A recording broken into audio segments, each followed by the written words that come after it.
Right. So today we'll be discussing about the task communication. Right. So in a multitasking system, multiple task processor run concurrently, which is nothing but we are running parallelly, and each processor may or may not interact between. Right. So based on the degree of interaction, the process running on an OS are classified as the cooperating process and something called as completing process. Right. So why this task communication is important? Because all the time the processor or the task which has been assigned, some inputs may be required from other tasks. Okay, and it is used for the completion. Example, full adder. So it will take two XOR gate. So one XOR gate input will be given input to the one more XOR gate. Right, that we have observed.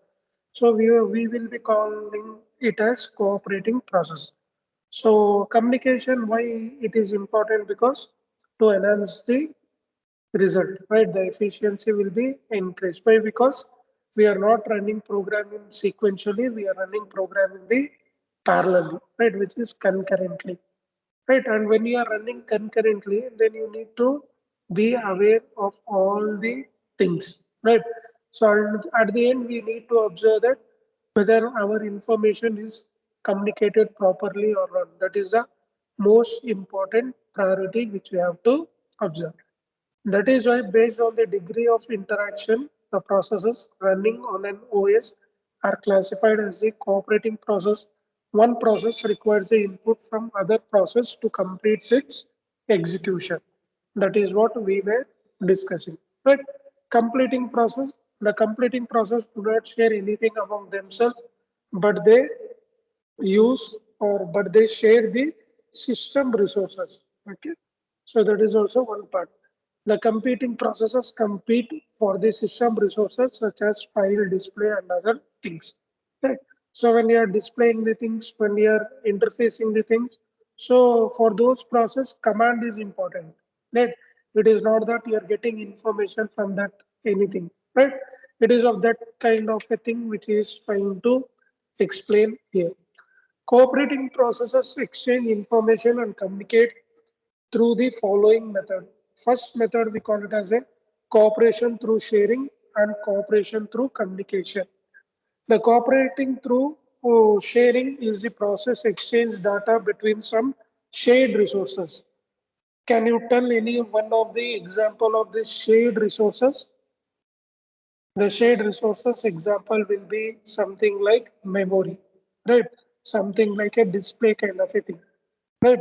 Something like a stack memory, right? Those are sharing type of a thing.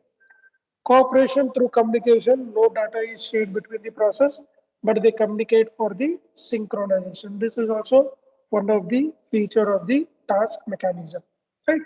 So task communication, a mechanism through which process tasks communicate each other is known as a inter-process task communication, or generally we call it as a IPC. Right. So internally they communicate between the data bus, they communicate between the control bus or a command bus. Right. So by which an execution of the task will be completed. Right. So that is what I was saying. Few of the IPC mechanism is of your shared memory where you are going to use this pipes and memory mapped object. Right. So what is pipelining which we have discussed? It is having some stages and which stage, which process should be active. See earlier example also we have seen that stages were being scheduled, few stages were preempted, and few stages were completed. So these are some examples which you can think about of the task communication so that everything it will be in a proper, right? Message passing like message queue, mailbox and signaling, right? So when I send a message, I get a reply, I get an acknowledgement, right?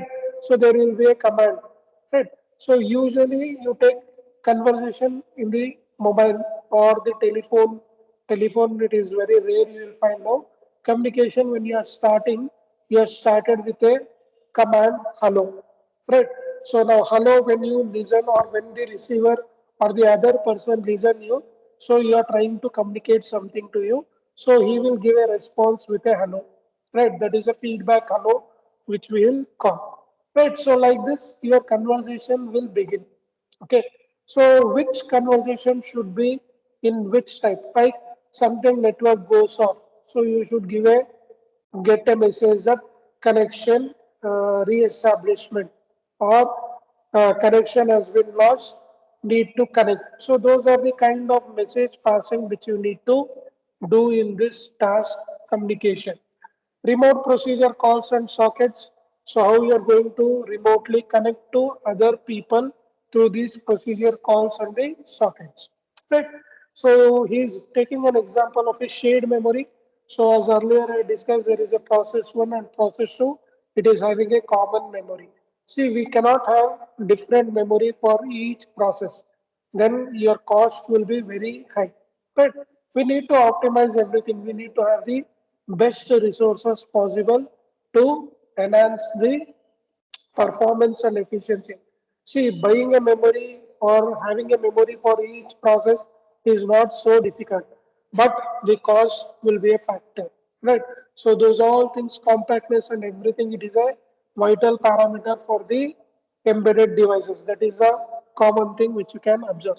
So now, whenever you want to go and want to buy a mobile phone, obviously what is existing, you are going to go for the higher end only. You are not going for the lower, right? Only thing is that if you are compromising with the cost and based on the need, right? Immediately I want, then what you have no other option, you will go for the lower part. Or it is not available, then you will go for the lower, right? Otherwise, usually it is maximum times, it is the higher end version which you are going to do because you will have more features. And higher end means it is not like it will be big. It will be always thin, sleek, compact, what we call uh, high-end features which will be enabled for your devices. So those are the things which will be present. And obviously ease of use. That is the one important parameter. Processors share some area of the memory to communicate among them. Information to be communicated by the process is written to the shared memory. Other processes which require this information can read the same from the shared memory area. Different mechanisms are adopted by different kernels for implementing the concept of shared memory. One is pipelining concept, one is memory mapping object. Right? So you will define functions, you will define tasks, you will define procedures, you define what you call output area, right? So these are all the interfacing part which you have to very carefully. So you are having data, you cannot store in a control bus. If you have a command, you cannot store in a data bus. So it should be memory map. So where it should be going and showing. Best example is your mobile phone gallery. Right. So when I open a gallery, so all files it will be there. So all your media files, images, everything it will be there in one, which is one folder, which we call it as a all files. Then we have segregation, like Instagram, you will have a folder. So whatever Instagram images, videos, everything, it will go and store into that particular location, right? Facebook, like selfie videos, like videos, right? So these are the different classification which will be there, which by default it is going to create a folder and it is going to sit into that particular location. See, we don't create as a user, we don't create these folders, right? It is automatically, it should be done. How it will done, it will check the thing, it will check the source, and it will be routed to the particular destination folder, right? And it has been done based on the what you call artificial intelligence, you may call, because it will analyze, it will check what it is, and it will be segregated. And that is nothing but this memory map which we are telling. It is very simple, right? Its ease of is very good, right? You say that option, it is not there in the laptop. Laptop internet, if I connect, if I download anything, it will go and store in the download folder only. From that, again, I need to copy and store into D drive or E drive because that memory mapping we have not done in the laptop. But memory mapping we have done at the mobile devices. So that is the features which you can have. So pipe is a selection of a shared memory used by the process for communicating. Pipes follow the client server architecture. A process which creates a pipe is known as a pipe server, and the process which connects to a pipe is called as a pipe client. It is just like a master slave kind of a operation which is going to happen here. A pipe can be considered as a, see, for any processor, this pipe or pipelining, it is nothing but the execution flow, right? Which should be in ready state, which should be in idle state, which should be in wait state, which will be in running state. So these are the steps which will be followed. How you are going to transmit the data, like a master and a slave type of a communication. So here is calling it as a pipe server, and receiver we are calling it as a pipe client, right?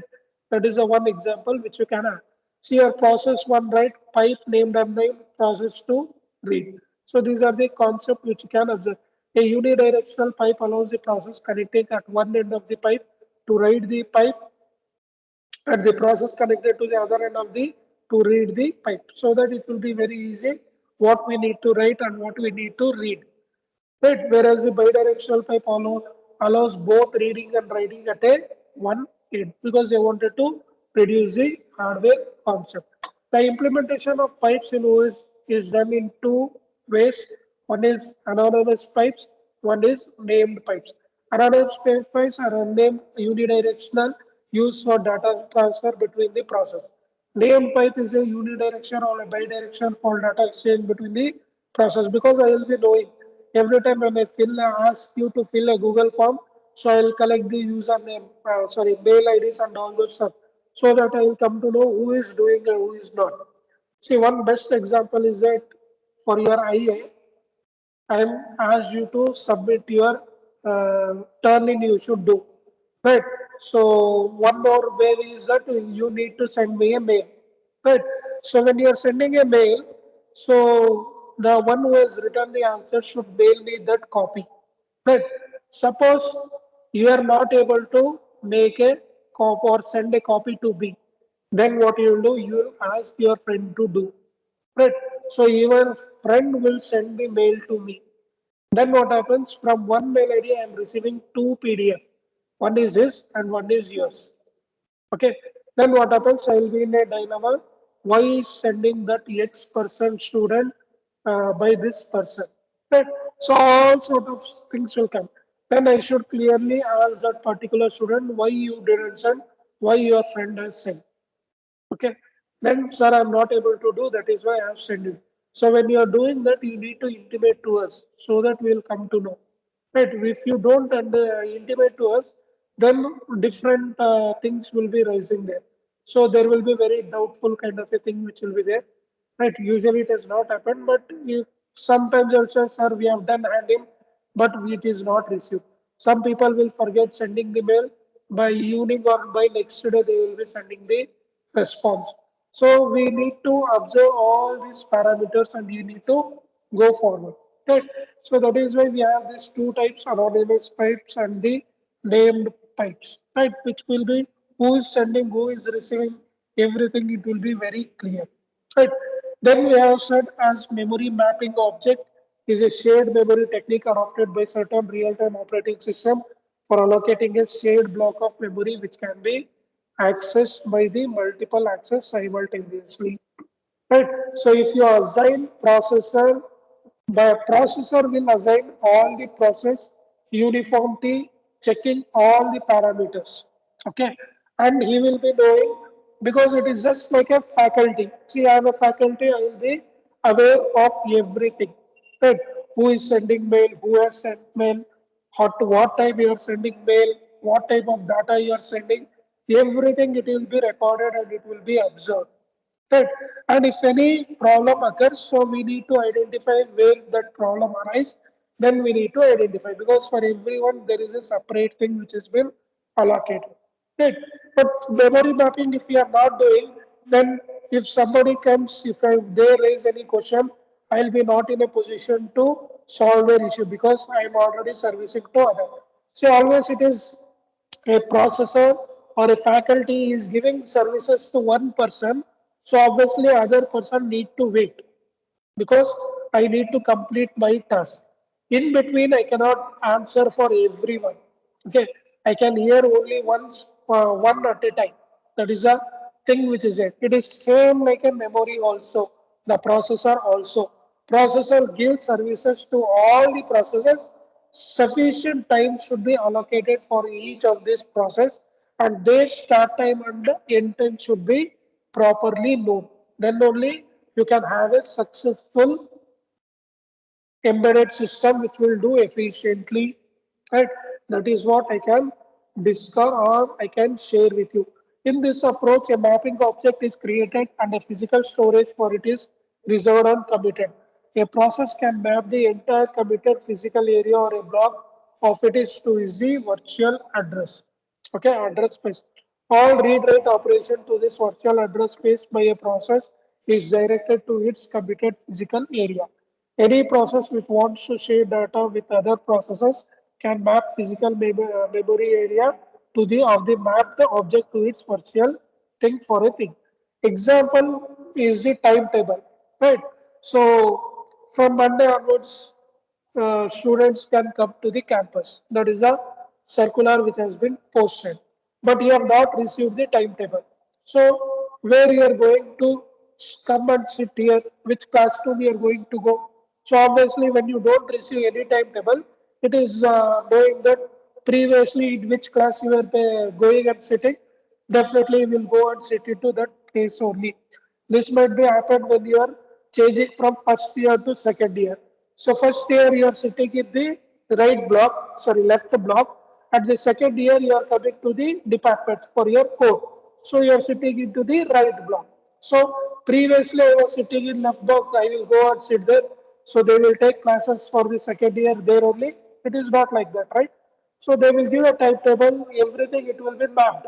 Like who is your class teacher, which is the room number, what is the section name, what is the student set, which are the timetable subjects which are available, and these subjects will be allocated accordingly into your things, authenticated by your class teacher, by your subject teacher, uh, by the HOD, by the principal, then it is authenticated. So you need to follow this thing. That is nothing but what we call it as a memory mapping allocating.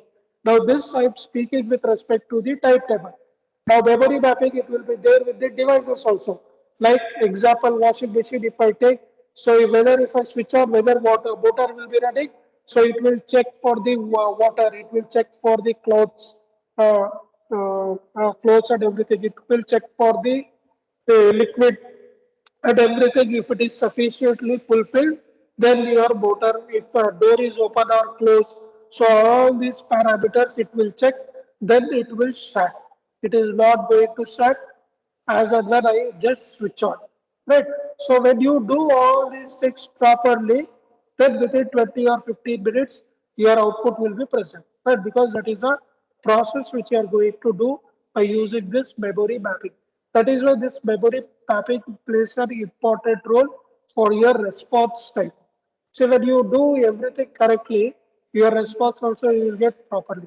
See when you do turn in and turn off, so maximum number of people will do correctly.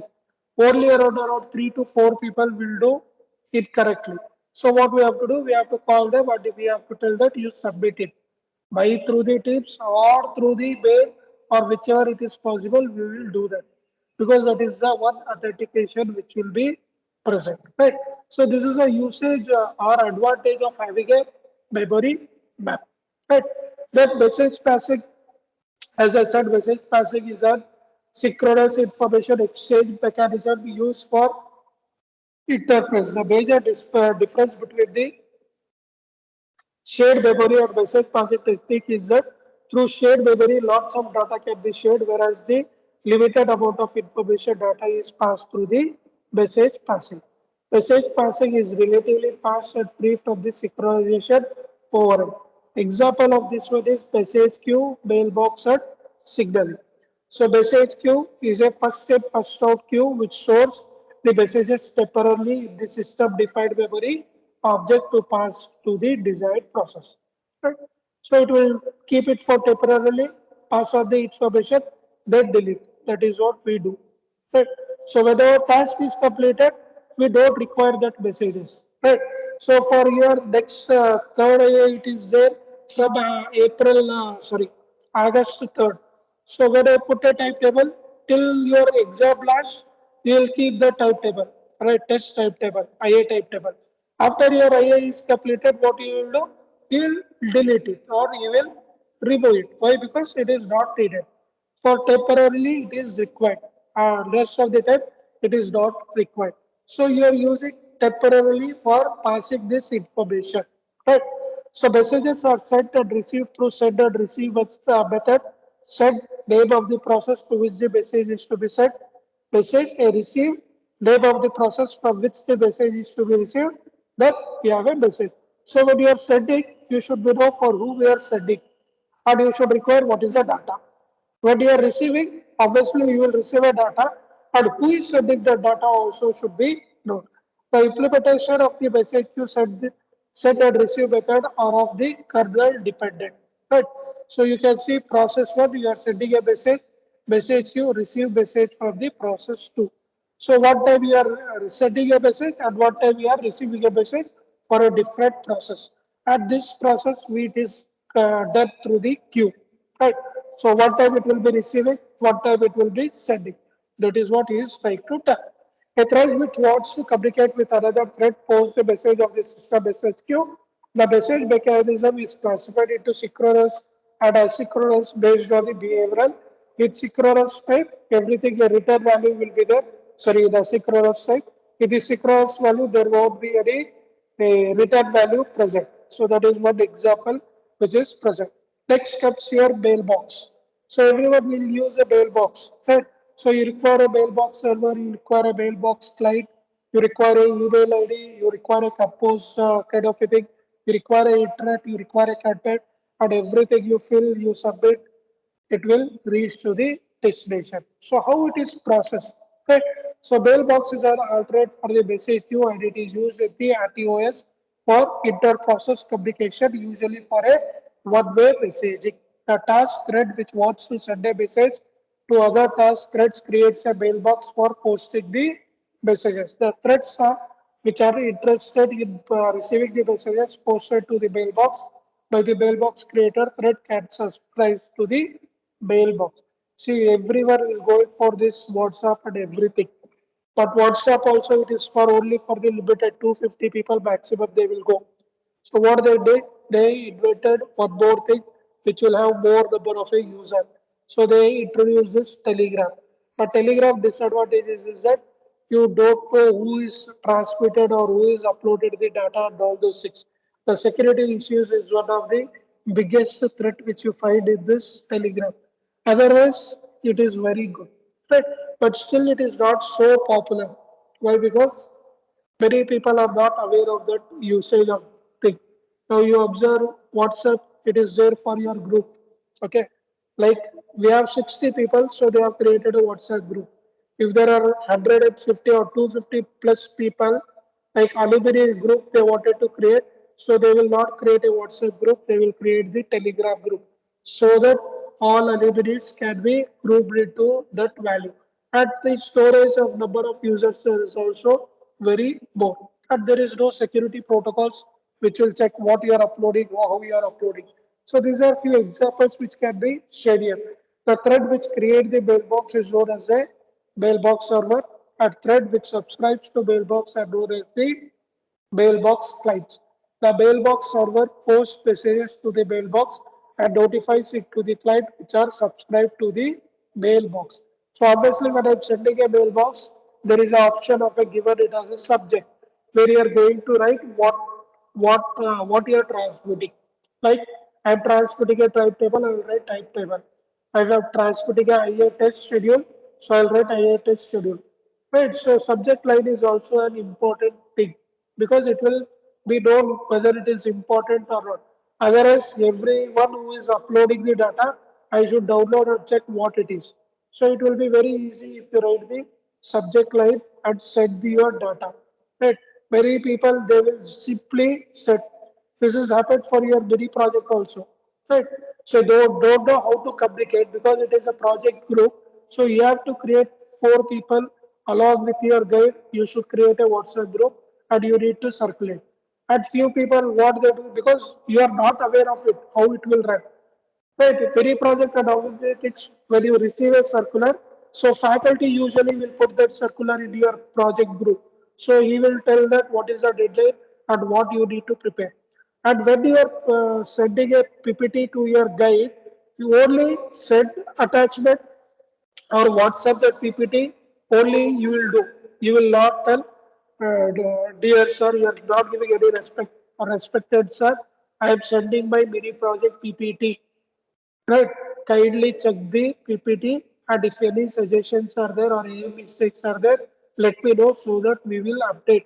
So like this, you should transmit your information to your guide. So guide will think that what he needs to do and he will do it appropriately. Now how people are sending, they will simply send and they will wait for the response. Right? And they want immediate response. Do you think that faculty will be not having any work? He will respond, he will check, he will observe, and he will tell what to be done. Right? But if you do in a proper way, so they also will feel they are very obedient and they are requesting us to do that work. So they will do at as soon as possible. They will finish their work and they will complete your task and they will send you back the information. So they will having a serious protocol which has been followed between these two things. Right?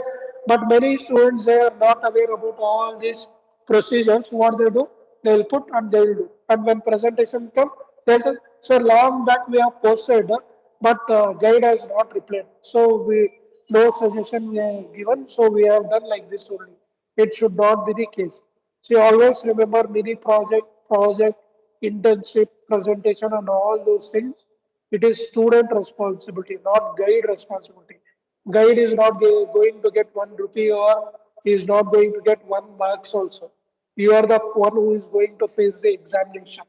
So it should be your responsibility to contact your guide and make things easy, right? Otherwise, it will be a if you are in one way and your guide is in one way, so either neither both of you will collide with have the same path. So your presentation and your work also it will be not up to the mark, and definitely they will ask you to repeat. Right. So you can observe this task one mailbox broadcast messages of all these tasks and how it will be solved. This is one simple example which we can have. Multiple task functionality API. This is the same thing. Next one is signaling.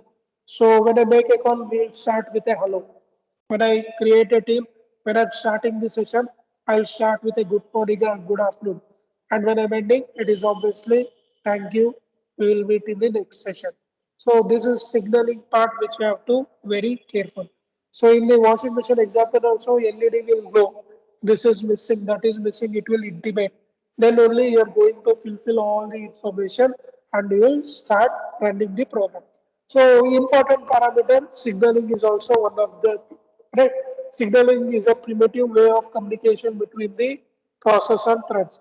Signals are used for asynchronous notification where one process fires a signal indicating the occurrence of a scenario which the other process or thread is waiting. Signals are not queued and they do not carry any data. Signals, they generally don't carry any information. They will tell that task is running, task is about to complete.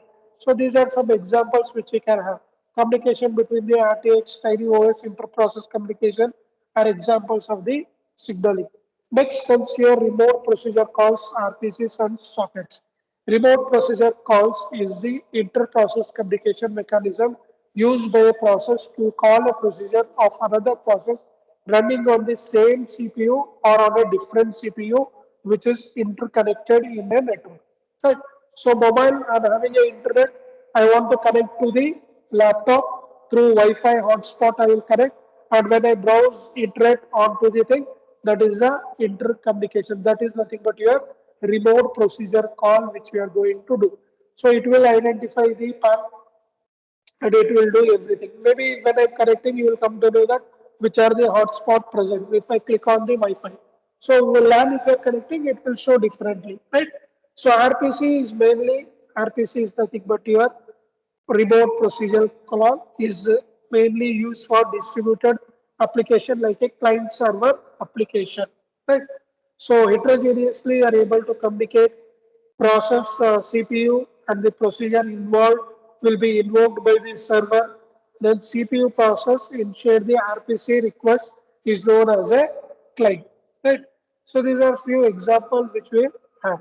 See, there is a CPU, multiple CPU, and this is a procedure which has been bidirectional, and they are going to transmit use with these sockets like TCP, Transmission Control Protocol, or Internet protocol, or UDP, User Datagram Protocol.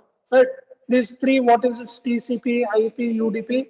Those are nothing but your network type, whether it is a connection oriented or connectionless services that you wanted to run process from the different CPU, right? So this is with the networked and this is without the network, right? So process running on different CPUs which are networked. So I am at this place and one more processor at the home, which is the best example which you have, which we can use is the one app is there which I can control remotely. Can anyone tell which is that app? Remotely, I can control laptop sitting at my home. Right. That app name is what? Can anyone tell?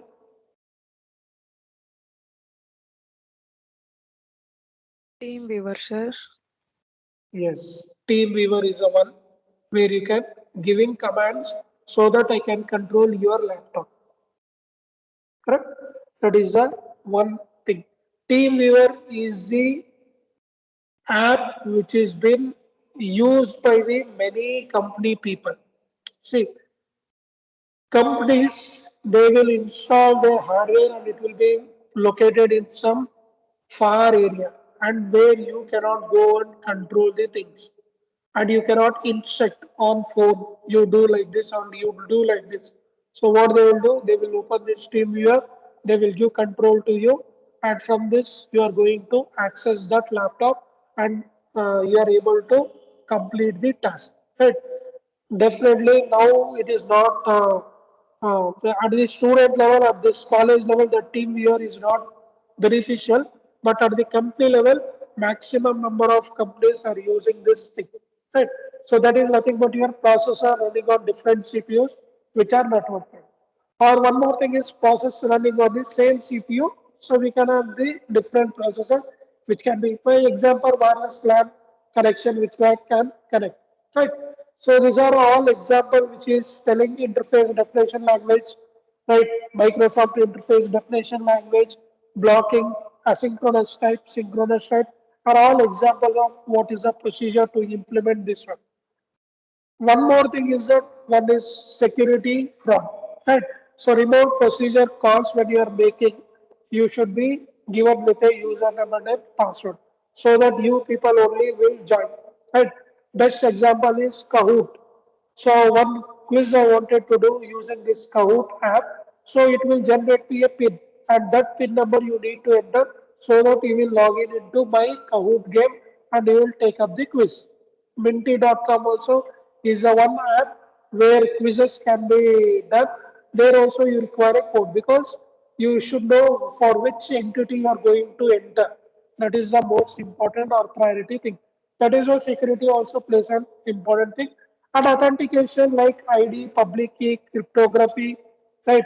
Encryption algorithm, all those things are mandatory when you are connecting to other system. See, when I want to connect my mobile phone to my laptop only, it is asking for the security password and all those things. Why? Because it is not trusted that whether you are the owner or not. Right? So this may lead to the potential security loss. Sockets are used for our PC communication, a two-way communication. Socket line you will be knowing like cable which you are going to connect, like a USB cable which are going to connect a 3D port, a 4D port. So many are a stream socket and a datagram sockets. So they are connection oriented, which is like a TCP. See, TCP and UDP are the two agents which will be used for your transmission of your data. Okay, so TCP is a reliable one. Datagram, it is not a reliable one. TCP is a connection oriented, and usergram, it is not a thing. So these are the different socket which will be there. I network, it is nothing but the internet network which is going to tell. So it will be obviously when you are transmitting a communication between two people. So one will be transmitting, one will be a receiver, which is a master and a slave, or here we call it as a client and a server communication. Right. So I am a client, I am receiving data from this server. So those are the things which has to who has to listen, at what time, who needs to transmit, how they need to transmit, what type of data they need to transmit. So all this procedure we need to follow here, right? So Wi-Fi is one example which is there. So this is all about your task communication, right? Next, one more part is your task synchronization, right? So task synchronization is also an important parameter.